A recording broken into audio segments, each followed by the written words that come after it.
Now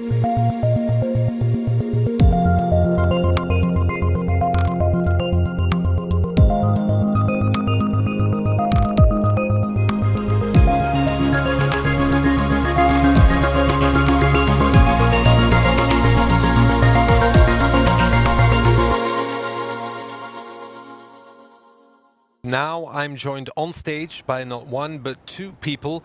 One of them is joining me virtually, and that is Valérie Cussac. She is EVP Smart Mobility Services at Orange Business Services. Welcome. And Werner de Laet is the man standing to my left and your right. Werner de Laet, Chief Enterprise Officer, Innovation and Wholesale at Orange. We are talking about 5G, but we still have to figure out how to get 5G on our phones, get it because it's not here yet. How do you see that evolving, the whole license discussion? Okay. First of all, I want to welcome everybody, all participants to this seminar, this web event. When I say everybody, it's of course all participating companies, all customers, prospects, the regulator, and people that work in the ecosystem, and last but not least, of course, all our Orange team members as well. As you said, we're doing a co-host on this presentation. So I also want to warmly welcome Valérie, who is live from Paris. That is one of the advantages of this digital world. Yes, and she's joining us because of the corona situation from the offices in Paris, of course. Back to my question, the 5G license auction, how do you see that evolving? Yeah, well, if you don't mind, I will come back on this later. In the presentation? In the presentation, because we did a sort of a journey before we can get that really leads to the license. To the answer. Yeah. And I must say, we will reveal it in a minute, but we are, thanks to the regulator, we have used over the last months the test license we got from them in order to make this project possible. So okay, so the floor is yours, and of course from Valérie Cussac. Yeah. So Valérie, how are you doing? Hello, Werner. Hello, everybody. This is definitely my pleasure to be here with you today, even in remote. But I was very exciting to be with you now, because this is a milestone in a story that we have started a couple of years ago now in Paris, Werner. And since that date, we can see that industrial campuses have become a reality. And this is today a great opportunity to share the learnings that we have on this 5G Live in the port of Antwerp. Yeah, indeed. For the audience, Valérie and I, we were asked about 2 years ago at an executive meeting in Paris to share our insights, how we see 5G impacting the business world. And at the end of the presentation, we both decided that we would stop talk about this, and no longer slideware, but to test it and to install somewhere in Europe a network for industrial application. And so this is what we did. In the port of Antwerp, we installed what we call a full 5G standalone network. Full 5G means that it has its own 5G radio network. We installed 14 antennas in the whole port, covering the almost full area, and its own 5G core network, which means its own 5G intelligence. We did it in cooperation with ZTE as an equipment vendor.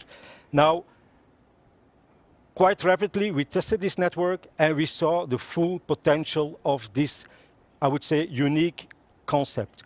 We had a data download of 1.4 gigabit per second and a latency of only 7 milliseconds, which is in fact the speed of reaction of your network. Now, of course, these are great figures, never seen in such an industrial setting, but we want to go beyond this. So we wanted to see in a sort of co-innovation what companies can do with this kind of technology. And so we send an invitation to a number of companies to create what we call a co-innovation 5G hub. And we were very surprised of the interest of some of the players. So quite rapidly, BASF, Borealis, Covestro, the Port of Antwerp itself, and Katoen Natie joined this co-innovation hub, which we managed and together with Deloitte Consulting. Now, it is an open innovation, meaning that everybody is willing to share his or her experience. And this makes it so unique. So these companies, they build, together with the support of all companies, their own industrial use cases on 5G. Werner, you explained to us the setup of this 5G in the port of Antwerp, and this is, of course, new perspective in industry use cases to support the digital transformation. This campus is definitely part of a global 5G strategy within Orange to support locally, but also globally, our industrial customer in this transformation. The key assets that we have, and I should say the first one, the key pillar, is the network by itself. At the local scales, we have 6 European countries where we are currently planning to deploy, to rolling out the 5G network. But not only that, at the global scale, we have network and system integration expertise in more than 100 countries across the world.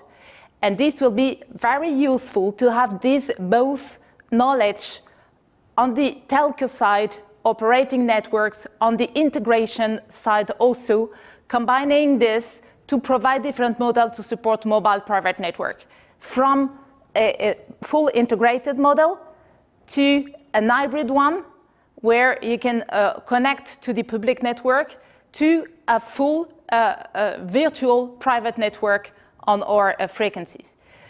The second pillar that we have is partners and ecosystem. And here I would like to say that we are working with network and solution partners, just like, for example, Airbus and Streamwide. We are delivering end-to-end service on top of the data transport provided by 5G. And let's take this example of Airbus Streamwide is critical communication that is very much of interest when we are talking about campuses. We also bring some partners in some industry activities, typical industry activities, like Siemens, for example, when it comes to manufacturing processes and in the shop floor challenges. That could also be JHD, for example, when it comes to construction and mining processes. The third pillar, and this has been mentioned by Erwin Verstralen at the beginning of our session, is the integration between the pieces. Not only 5G is useful, but some other pieces to really build end-to-end solution. This will provide the value expected by our customer. For that, we combine our network solution with Orange Business Services IT capabilities. It's about system integration, data analytics, cloud, and cybersecurity. So this is, in a nutshell, how we see 5G bringing potentiality, competitiveness to our customer, and we are keen to support them locally and globally. Now, why is this happening now? Indeed, I would like to share with you the interaction that we have at this moment with our customer, and this is also confirmed by some analyst publication that we have recently, is that 3/3 of our customers are willing to upgrade their existing network by 2022. Why that? What are the reasons for this change now? It's first because of the necessity to improve their infrastructure from analog to digital, to replace some end-of-life equipment and some maintenance costly technologies by new ones. The second is improve employees' productivity. And the third one is drive innovation thanks to automation, thanks to automated guided vehicles, computer vision, AI, all these combined to drive automation. Is this something, Werner, that you see from your experience in the use case in the port of Antwerp? Yeah, yes, indeed, and we will come back later in each use cases more in detail, but we exactly found back these 3 kind of categories. In the first category, in the replacement of older infrastructure, I can give the example of BASF, who is seeking to a replacement of its old Tetra network by a 5G solution. In the second category of augmented worker, you will see the use case of Convestro and of Katunasi. And in the last category, on AGVs or on digitalized automation, we can, of course, give as an example the connected tugboat of the Port of Antwerp, and I would say an AI-driven quality control at Borealis. Now, these are the participants of our co-innovation hub in the Port of Antwerp. But in parallel, we were also already active in a co-innovation stream together with Atlas Copco. Now, Atlas Copco, also more than a year ago, they decided to test a private mobile radio network based on 4G with Ericsson. And we joined them to do co-innovation on this. Now, this network will be later this year upgraded to 5G. And we recently asked them to join this work group because it's very important to share experience between the different models. As you said, we have the choice between a public network, then a public network with slicing, and I will come back on this later, and thirdly, a full private network. Now, in order to explain why 5G is such a game changer, I have to explain a number of technological features that enable this kind of use cases. And I would refer to the triangle you see on the slide. The first one is what we call high data throughput, which is high data speed, the possibility to transmit very rapidly data through the network. The second one is low latency, high reliability, which means that the network responds immediately. It's an always-on network. And the third category is that 5G enables to connect a huge number of devices. Now, if you combine these technological features, you can identify 3 areas of application. The first one you see on the top corner, it's the enhanced mobile broadband, typically use cases that have to deal with augmented reality, virtual reality, and video broadcasting. A second category is what we called massive IoT, massive Internet of Things. Like Bart de Wever said, if you want to connect a lot of things into a city, typically you need this kind of functionality. The last one is what we call critical IoT, critical Internet of Things, which you need in industrial setting if you want to do robotics or if you want to do industry asset management. Now, 5G is designed for security. We know that 2G, 3G, and 4G is secure, but 5G puts another security level, especially designed to do industrial and I would say business-critical applications. Now, if you want to sum up all these features, you could say that 5G is a technology that gives you a high-performing, secure and safe mobile connection. And of course, this opens a world of a lot of industrial application. Now, there's one aspect to highlight the uniqueness of this setup in the Port of Antwerp, which is what we called network slicing. And in order to explain network slicing to non-technical people, I often use the metaphor of a highway. Now, a highway is an infrastructure designed to travel fast from point A to point B. Now, if A is Antwerp and B is Brussels, we all know that travel time is not always fast and it's very unreliable. It depends on weather conditions, traffic jams, road construction, whatever. So it's not the ideal infrastructure if you need reliability and speed. Well, imagine that you have a reserved lane on this highway for yourself, like a carpool lane or an emergency lane, then this infrastructure would suit your purposes. Well, that is exactly what network slicing in a 5G network means. And that is also what we have done in the Port of Antwerp. So we gave to each of the participating companies their own slice in the network. It's like they have their own virtual private network. It's combining the best of both worlds. First, they have the luxury and the flexibility of their own network, but they have the economies of scale of a public network. Now, is this kind of an infrastructure that you also see within France or otherwhere in Europe?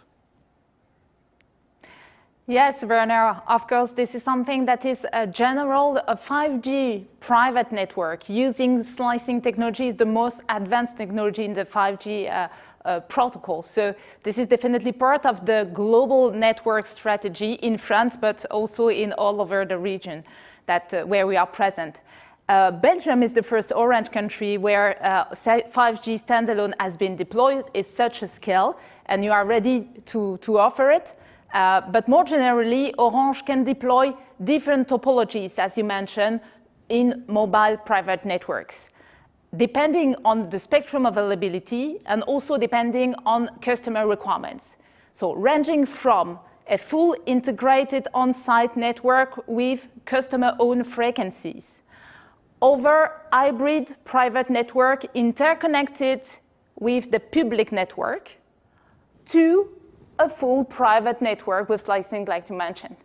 And typically the role of Orange, this is definitely part of Orange offer, is to advise our customer to choose the best 5G networks topology according to their requirements, according to their specific locations. Now, if we look at the business outcome of all this, and this is here of interest to look at the last ABI research in that matter. They indicate that with the different use cases powered by cellular technology in factories, we can expect 8.5% operational savings. And what are the use cases the most promising? You see, the first one is robotic. It's about autonomous guided vehicle, autonomous mobile robots, speeding up the supply of the components, the supply of parts to workers, thereby preventing slowdowns and a better coordination of staff. The second use case, promising also, related to connected equipment or condition-based monitoring, which improve maintenance schedule and here prevent a downtime in most of the case, what is very interesting in cost reduction. The third one is asset tracking.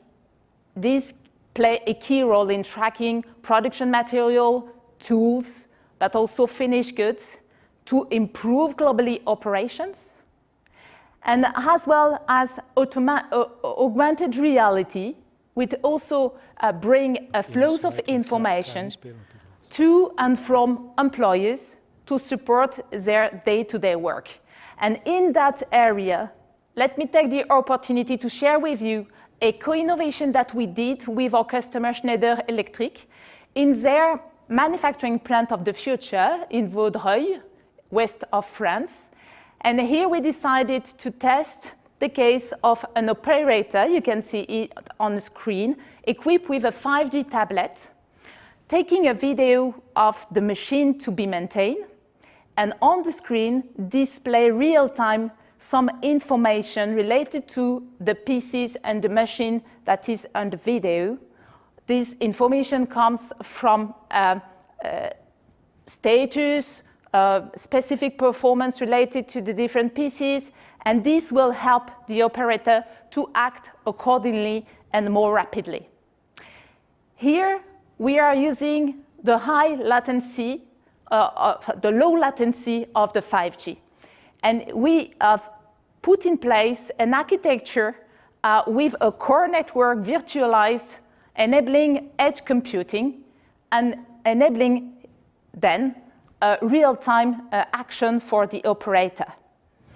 The second benefit of the 5G is, of course, the bandwidth, where we have a very good experience, upload and download, making the experience for the operator very fluid. And most importantly is the first result that we have from this co-innovation. It's 80% time reduction on the root cause identification that we get from this experiment. And when you know that it represents half of the time spent to fix a problem, it represents a lot of potential in savings in operation and cost reduction.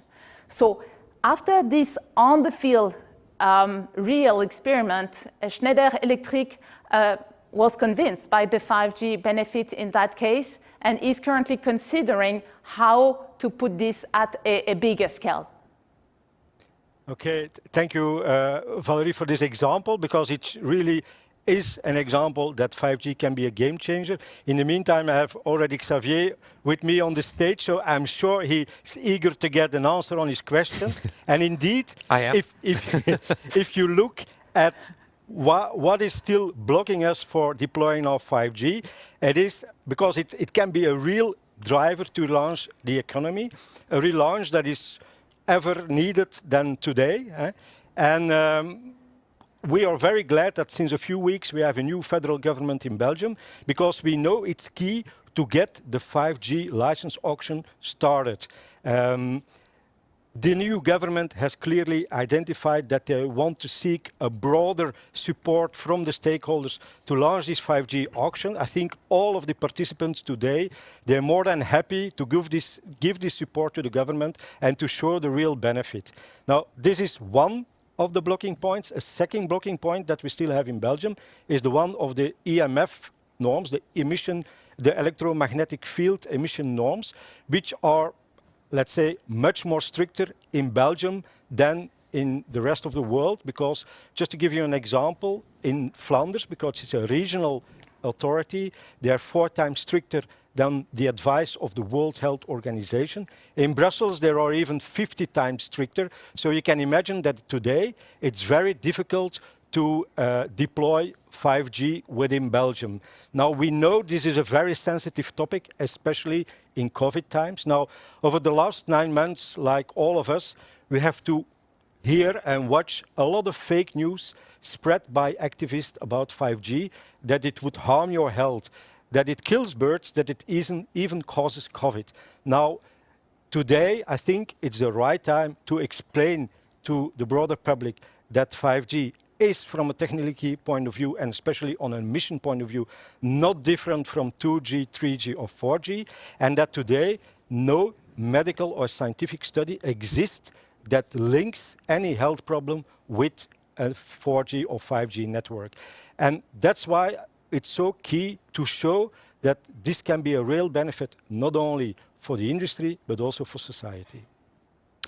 Thank you for joining us all the way from Paris. Valérie Cussac, EVP Smart Mobility Services at Orange Business Services. And of course here next to me, Werner de Laet, the Chief Enterprise Officer, Innovation and Wholesale at Orange.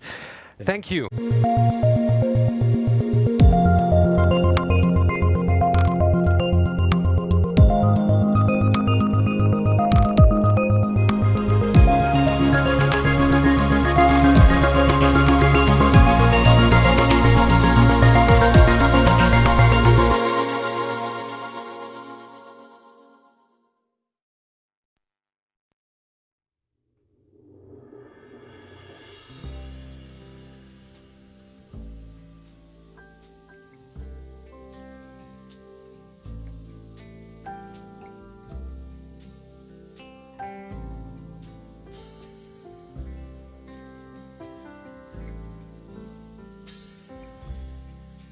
Come away with me.